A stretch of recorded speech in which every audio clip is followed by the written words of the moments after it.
உங்க அப்பா இங்கதான் இருப்பாருன்னு சொன்னாங்க, அதான் தேடிக்கிட்டு இருக்கேன். எங்க உங்க அப்பாவையா காணோம்? 5 நிமிஷம் பேசுனதுக்கே கொளத்தூரி இந்த ஆட்டம் அடிச்சு. இப்பவும் சொல்றேன், மக்கள் பணத்துல இருந்து ஒரு பைசா கூட தொடமாட்டோம், தொடவும் விடமாட்டோம், தொட்டா விடமாட்டோம், இதுக்கு முன்னாடி தொட்டவங்களையும் விடமாட்டோம். இங்க இருக்கிற நிறைய பேரு நடுங்கி போய் இதுல நம்ம மேல அவதூறு வேற. நாங்க தான் அனுப்பி வச்சோம்னா புரியலையே. மக்களுக்கு நல்லா புரியும், எல்லாத்தையும் தெளிவா பார்த்துக்கிட்டு இருக்கிறாங்க.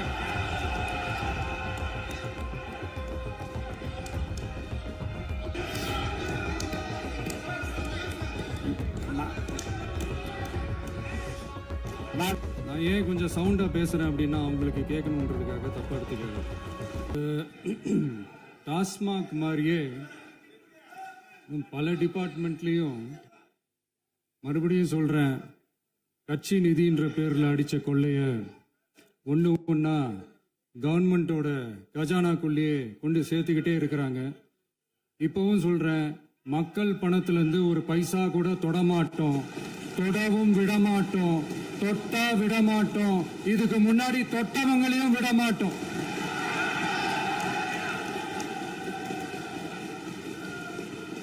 ஒவ்வொரு ஊழலா வெளியில வரும் போலே, ஒவ்வொரு வேஷமா கலைஞ்சிரும் போல இங்க இருக்கிற நிறைய பேரு நடுங்கி போய் இதுல நம்ம மேல அவதூறு வேற. இப்ப புதுசா ஒரு வெப்பன் ஒண்ணு கொண்டு வந்திருக்காங்க. அது என்ன தெரியுமா? அவங்க தயவால தான் நம்ம ஆட்சி நடக்குதான். மக்கள் தயவால இந்த ஆட்சி நடந்துகிட்டு இருக்கு. மனசாட்சி உள்ள சக்திகளோட ஆதரவால இந்த ஆட்சி நடந்துகிட்டு இருக்கு. நாங்க தான் அனுப்பி வச்சோம் அப்படின்றாங்களே. அனுப்பி வச்சவங்களுக்கு மினிஸ்ட்ரியில இடம் கொடுத்தா ஏன் கதறீங்க? ஏன் இவ்வளவு கோவம்? ஏன் இவ்வளவு கதறல்? இதுல இன்னொரு முக்கியமான விஷயம், மார்க்சிஸ்ட் கம்யூனிஸ்ட் கட்சி நமக்கு ஆதரவு கொடுத்தது சுயேட்சையா எடுத்த முடிவுன்னு சொல்றாங்க. அதே மாதிரி இந்திய கம்யூனிஸ்ட் கட்சி நமக்கு ஆதரவு கொடுத்தது சுயேட்சையா எடுத்த முடிவுன்னு சொல்றாங்க. இதுல எங்க இருந்து நாங்க தான் அனுப்பி வச்சோம்னா புரியலையே. மக்களுக்கு நல்லா புரியும், எல்லாத்தையும் தெளிவா பார்த்துக்கிட்டு இருக்கிறாங்க.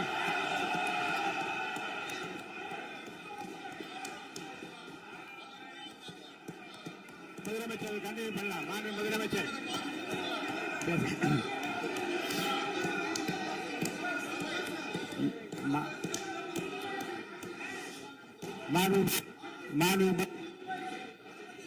முதலமைச்சர் கண்டினியூ பண்ணலாம்.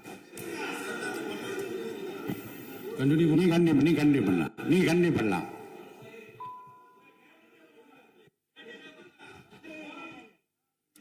இந்த சமூக நீதி அரசுன்னு சொல்றவங்களை பார்த்து கேட்கிறேன், நம்ம பட்டியலின சகோதரர்களுக்கு எத்தனை அமைச்சர் பதவி கொடுத்தீங்கன்னு கொஞ்சம் சொல்ல முடியுமா? ஆனா நம்மளுடைய அரசுல 8 அமைச்சர் பதவிகள் யாருக்கு? நம்ம பட்டியலின சகோதரர்களுக்கு. எல்லாம் நம்ம அண்ணன், நம்ம தம்பி, நம்ம தங்கச்சிங்க. அண்ணல் அம்பேத்கர் அவர்களுடைய கிட்டத்தட்ட 100 ஆண்டு கால கனவு இப்ப நிறைவேறி இருக்கு. நான் ஏன் கொஞ்சம் சவுண்டா பேசுறேன் அப்படின்னா அவங்களுக்கு கேட்கணுன்றதுக்காக தப்பா எடுத்துக்காது. அதே மாதிரி பெண்களோட பாதுகாவலர் நாங்க தான் அப்படின்னு சொல்லிக்கிறவங்களை கேட்கிறேன், எத்தனை பெண்களுக்கு அமைச்சர் பதவியில இடம் கொடுத்தீங்க கொஞ்சம் சொல்ல முடியுமா? எங்க அரசுல 4 சகோதரிகளுக்கு அமைச்சர் பதவி கொடுத்திருக்கிறோம்.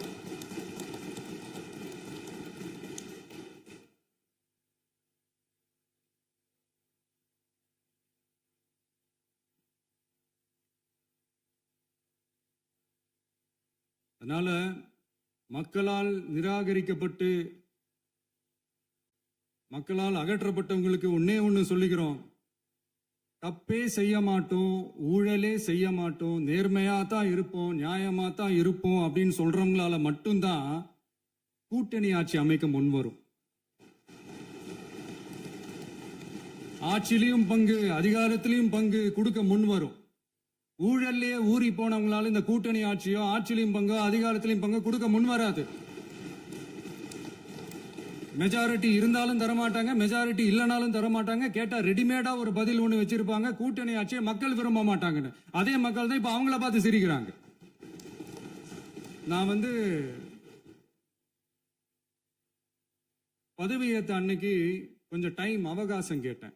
எதுக்கு கேட்டேன்? நிதி நிலைமைலாம் கொஞ்சம் மோசமா இருக்குது, அதெல்லாம் கொஞ்சம் சரி செஞ்சுக்கிட்டு படிப்படியா கொஞ்சம் கொஞ்சமா நான் கொடுத்த வாக்குறுதிகள்லாம் செயல்படுத்துவேன், அதுக்காக கொஞ்சம் டைம் அவகாசம் கேட்டேன். நான் ஏதோ வேற எதுக்காகவோ வேற யாருக்காகவோ ஏதோ அவகாசம் கேட்ட மாதிரி. அடுத்து இங்க சபையில இல்லாதவங்களை பத்தி பேச வேண்டாம்னு நினைக்கிறேன்.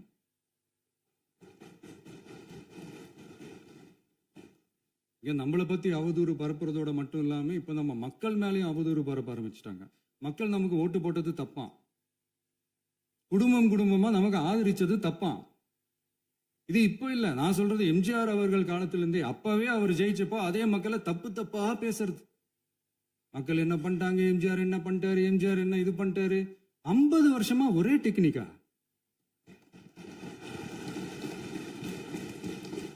டெக்னாலஜி எல்லாம் மாறி வேற எங்கேயோ போயிட்டு இருக்கு. பஸ் இதுல கொஞ்சம் டெக்னிக்காச்சும் கொஞ்சம் மாத்தினா கொஞ்சம் நல்லா இருக்கும். அதனால மக்களுக்கு யூஸ்ஃபுல்லா இருக்கிற மாதிரி இந்த ஆக்கப்பூர்வமான கருத்துக்களோ ஆக்கப்பூர்வமான யோசனைகளோ இருந்தா சொல்லுங்க, அதை நாங்க டெஃபரெண்டா எடுத்துக்கிறோம். ஆனா அதை விட்டுட்டு இந்த நக்கல் நையாண்டி சம்பந்தம் இல்லாத பேச்சு இதெல்லாம் பேசிட்டு அப்புறம் முதல்வர் பதில் சொல்லல, முதல்வருக்கு பதில் சொல்ல தெரியல அப்படின்னா அப்புறம் என்ன சோஃபா மாடல் ஆட்சியா? அது என்னன்னு புரியறதுக்கே எனக்கு ரொம்ப நாள் ஆச்சு. இந்த sofa set, table chair, teapoy, furniture பிசினஸ்லாம் வேற எங்கேயும் வெளியில போய் பண்ண சொல்லுங்க. அப்படி அந்த பிசினஸ் தான் பண்ணணும்னா நிறைய பிசினஸ் பண்ற மாதிரி வெளியில போய் பண்ண சொல்லுங்க, இங்க சட்டசபைக்குள்ள வேணாம். அதனால ஆக்கப்பூர்வமான கருத்துக்கள் இருந்தா சொல்லுங்க, டெஃபினட்டா அது சரியா இருந்தா நாங்க ஏத்துக்கிறோம். எனக்கு ஒரு குட்டி கதை ஒண்ணு ஞாபகம் வருது, சொல்லாமா? ஒரு ஊர்ல ஒரு பெரியவர் வெயில் ரொம்ப ஜாஸ்தியா இருக்குன்னு சொல்லிட்டு கண்ணுக்கு மேல கை வச்சுக்கிட்டு இப்படி சுத்தி முத்தி தேடிக்கிட்டு இருந்தாராம். அப்ப கூட இருந்த ஒரு சின்ன பையன் என்ன தேடுறீங்க அப்படின்னு கேட்டானா. அதுக்கு அந்த பெரியவர் சொன்னாரா, அது ஒண்ணு இல்ல தம்பி, உங்க அப்பா இங்கதான் இருப்பாருன்னு சொன்னாங்க, அதான் தேடிக்கிட்டு இருக்கேன். எங்க உங்க அப்பாவையா காணோம்?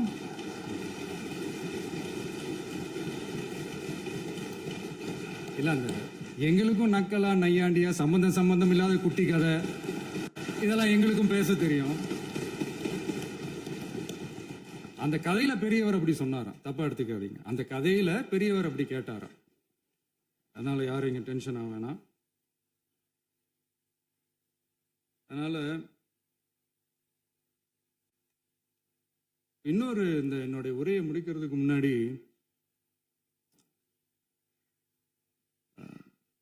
போயிட்டாங்க, பேசலாமா?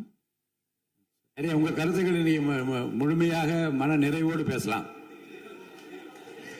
டிவியில் சரி, அதான் 5 நிமிஷம் பேசினதுக்கே கொளத்தூரி இந்த ஆட்டம் அடிச்சு பேசுனா அப்புறம் என்ன பண்றது? கடைசியா நான் இந்த உரையை முடிக்கிறதுக்கு முன்னாடி ஒரு முக்கியமான ஒரு விஷயம் பத்தி சொல்லணும். ஆளுநர் உரை அன்னைக்கு இந்த தமிழ் தாய் வாழ்த்துக்கு அப்புறம் தேசிய கீதம் பாடினது தப்பு, தேசிய கீதம் 2 முறை பாடினது தப்பு, அப்படி ஒரு நிகழ்வு இதுக்கு முன்னாடி இந்த சட்டசபையில நடந்ததே கிடையாது, அந்த மரபையே மாத்திட்டீங்க, இப்படி ஒரு பெரிய ஒரு போர் மாதிரி எதிர்கட்சியை சார்ந்தவங்கலாம் சொன்னாங்க இல்லையா? அந்த மாநில உரிமை போராளிகளை, அந்த மரபு காக்கிற உரிமை போராளிகளை ஒரே ஒரு கேள்விதான் கேட்கணும். 2021 ஆகஸ்ட் 2 ஞாபகம் இருக்கா? Centenary celebration of Tamil Nadu legislature. அந்த ஃபங்க்ஷன்ல நம்ம முன்னாள் முதலமைச்சர் கருணாநிதி அவர்களோட கலைஞர் அவர்களுடைய கலைஞர் அவர்களுடைய புகைப்படத்தை மாண்புமிகு குடியரசுத் தலைவர் திறந்து வைக்கிற ஒரு ஃபங்க்ஷன். அந்த ஃபங்க்ஷன்ல national anthem followed by Tamil Thai Vazhthu அப்படின்னு அறிவிச்சது ஞாபகம் இருக்கா? அதாவது தேசிய கீதத்துக்கு அப்புறமா இரண்டாவது முறையா, நோட் திஸ் பாயிண்ட் மாண்புமிகு பேரவைத் தலைவர் அவர்களே, ப்ளீஸ் நோட் திஸ் பாயிண்ட். தேசிய கீதத்துக்கு அப்புறம் இரண்டாவது முறையாக தமிழ் தாய் வாழ்த்து பாடப்படும் அப்படின்னு சொன்னது ஞாபகம் இருக்கா? அதுவும் முத்தமிழ் அறிஞர் அப்படின்னு சொல்ற நம்ம கலைஞர் அவர்களுடைய அந்த புகைப்படம் வெளியிட்டு விழாவில் அவர் இருந்த இதே சபையில தமிழ இரண்டாவது இடத்துக்கு தள்ளினது யாருன்னு ஞாபகம் இருக்கா?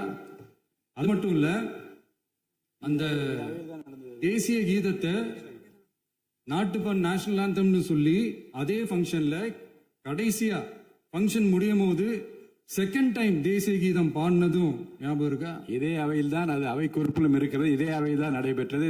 இந்த தக்க நேரத்தில் இந்த ஆதாரங்களை அளித்த மாண்பு முதல் அவர்களுக்கு நன்றியை தெரிவித்துக் கொள்கிறேன். ஏதாவது டவுட் இருந்தா இந்த புக்கை பார்த்து தெரிஞ்சுக்கலாம். அதனால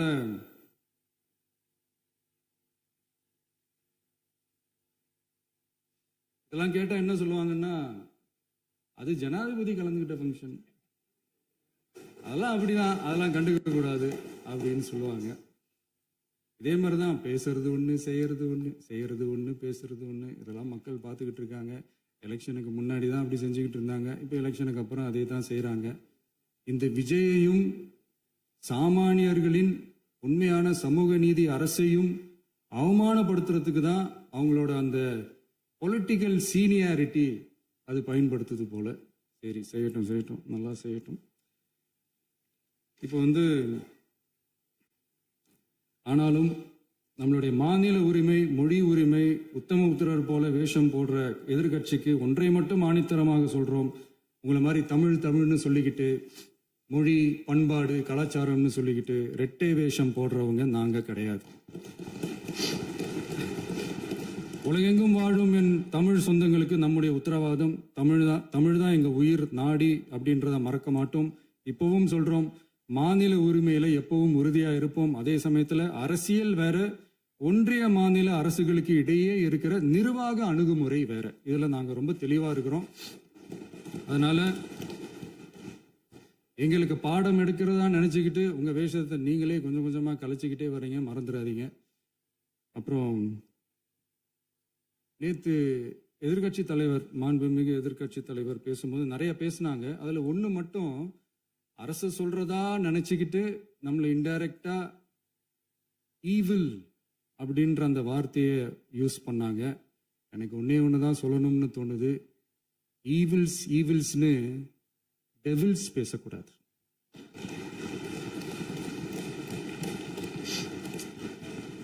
அவங்க இருந்திருந்தா ஒரு ஆக்ஷன் பண்ணணும்னு எனக்கு தோணுச்சு. எல்லாரும் போயிட்டாங்க. பர்மிஷன் பண்ணலாமா? இப்பவும் பண்ணலாம், ஒன்றும் தப்பு இல்லை.